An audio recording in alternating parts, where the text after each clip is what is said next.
Day 57 grow with bro practice match டே. காலைல protein எடுத்து Thums அப் போட்டு அதுக்கப்புறம் ஒரு ட்ரான்சிஷன் போட்டா முடி வெட்டிட்டு வந்தேன். அதனால தான் சைடு காட்டுறேன். வெட்டின மாதிரியே இருக்காது, பட் நான் வெட்டினேன். அதுக்கப்புறம் அது ஒரு தம்ஸ் அப் போட்டு அவன் பசங்களை கூப்பிட்டு மேட்ச்சுக்கு போயாச்சு. இன்னைக்கு வந்து நம்ம ஒரு ஸ்கூல் மேலே வந்து ப்ராக்டிஸ் மேட்ச் தான் போனோம். நம்ம டீம் வந்து அண்டர் 12 டீம், நம்ம விளையாட டீம் வந்து அண்டர் 14 டீம்.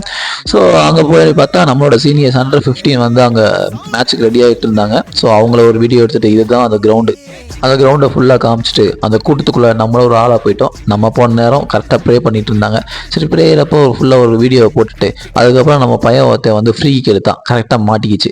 சரி கரெக்டாக அடிப்பான்னு பார்த்தா கரெக்டாக அடித்தான் கோல் கீப்பர் கைக்கு. அவனும் வந்து தட்டி விட்டு பிடிச்சிட்டான். அதுக்கப்புறம் ஃபர்ஸ்ட் ஹாஃப் முடிஞ்சிச்சு. ஓகே, நல்ல ரிசல்ட் தான். 6-0 ஜெயிச்சிட்டாங்க.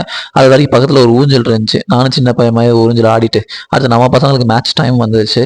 வார்ம் அப் முடிச்சுட்டு நம்ம பையலுக்கு ஸ்டார்டிங்கே ஒரு பெனால்ட்டி கிடச்சி பைய போல கம்பியில் அடிச்சிட்டான். ஓகே, இருந்தாலும் ரிசல்ட் வந்து 2-1 சொல்லி ஜெயிச்சிட்டோம். அங்கேருந்து அப்படியே அவங்கள டீ சாப்பிட கூட்டு போயிட்டு எல்லாத்தையும் உட்கார வச்சு டீ கேக்கும் வாங்கி கொடுத்துட்டு அதுக்கப்புறம் நம்ம ஸ்லோவாக ஒரு காஃபியை போட்டுட்டு ஒரு வீடியோ ஒன்று போட்டுட்டு இதுதான் நம்ம தமிழ்நாட்டில் லாஸ்ட் டே.